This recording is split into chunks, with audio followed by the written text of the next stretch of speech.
এসেছি নতুন একটা ভিডিও নিয়ে মুভি রিভিউ বস চ্যানেলে। তো ট্রেলারটা কয়েকদিন আগে বেরিয়েছিল। মিসেস দেশপান্ডে, মাধুরী দীক্ষিত, প্রিয়াংশু চ্যাটার্জি হচ্ছে আমাদের বাংলার একজন অ্যাক্টর, এবং যে তার চাইল্ডহুড টাইমে তার অনেক মেয়ের ক্রাশ ছিল। তো সেই প্রিয়াংশু চ্যাটার্জি অনেক দিন পর আবার দেখলাম, ভালো লাগছে অ্যাকচুয়ালি। তো এটা একটা actually crime thriller mystery movie. তো মুভিটার ট্রেলারটা যেটা দেখলাম, যেটা হচ্ছে উনিশে ডিসেম্বর বেরোবে। তো জিও হটস্টারে।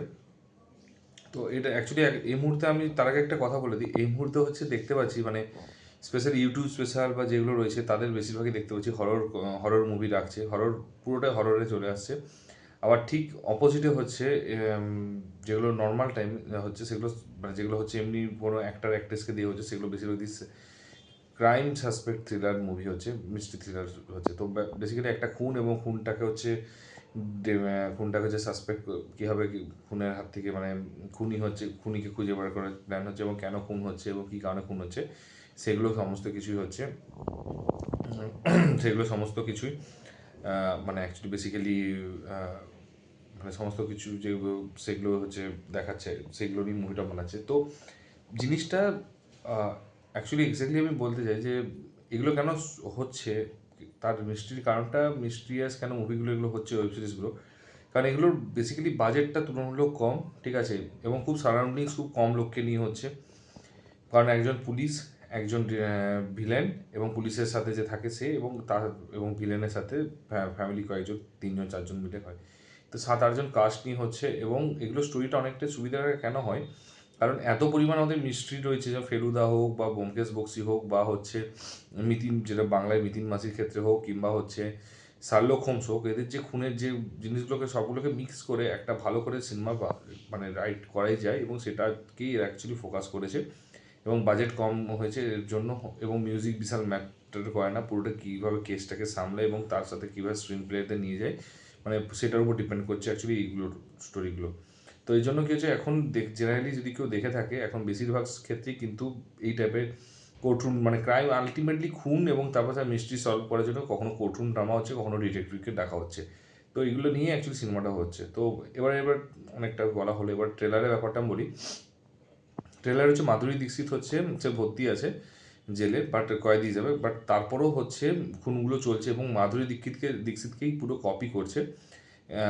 কপি করে করে হচ্ছে সেই খুনগুলো হচ্ছে, এবং তার ফার্স্ট খুনটা যেভাবে ছিল, সেকেন্ড খুনটা যেভাবে ছিল, এবং খুনটা করে গলায় লাইলনের দড়ি দিয়ে মেরে তারপরে হচ্ছে আয়নাতে হচ্ছে তাকে ফোকাস করানো হচ্ছে। তো সেটা নিয়ে এবার তখন হচ্ছে যখন প্রিয়াংশু হচ্ছে মানে ইনভেস্টিগেশন করতে নামবে, তখন সে দেখবে যে সেম কিলার আবার ফিরে এসেছে।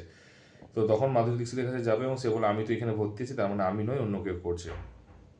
তো এবং সে বলছে যে পুরো, এবং মাধুরী দীক্ষিত হচ্ছে বলছে আমি হেল্প করবো, বাট ওরও কিছু শর্ত আছে, সেই শর্তটা হয়তো সলভ করার পর হয়তো তাকে হচ্ছে দেবে। তো তো এটা হচ্ছে আলটিমেটলি হচ্ছে ব্যাপারটা রয়েছে। এবার কীভাবে খুন, কেন খুন করছে, এবং কীভাবে খুন করছে সেটা কীভাবে এটা বোঝা গেছে, কিন্তু কেন খুন করছে, কেনই বা কপি করছে, আদৌ কি এবং কে খুন করছে, সেগুলো হচ্ছে দেখার বিষয়। তো তাকে তারপরে তো একটা ঘরে রাখা হচ্ছে, এবং সেখানে হচ্ছে মানে যে সিনগুলো ঘটবে সেগুলো হচ্ছে পুরো অ্যাকচুয়ালি ওয়েব সিরিজে দেখা যাবে। তো এখানে অ্যাকচুয়ালি আমার যেটা মনে হচ্ছে, যেটা জেনারেলি, যে মাধুরী দীক্ষিত এখানে দুটো টাইম ফ্রেমে দেখাবে, কারণ ওকে যখন মানে একটা রিসেন্ট টাইমসে যে খুন হচ্ছে সেটা, এবং মাধুরী দীক্ষিত কীভাবে খুন করেছিল সেইটা, তো দুটো টাইম ফ্রেমে দেখাবে। তো ওকেও যে মানে খুনের জায়গাটা দেখাবে। তো ট্রেলারে যেটা ফোকাস করেছে, সবাই ভাবছে যে, হয়তো বেশিরভাগই ভাবছে যে হয়তো মাধুরী দীক্ষিতই করছে।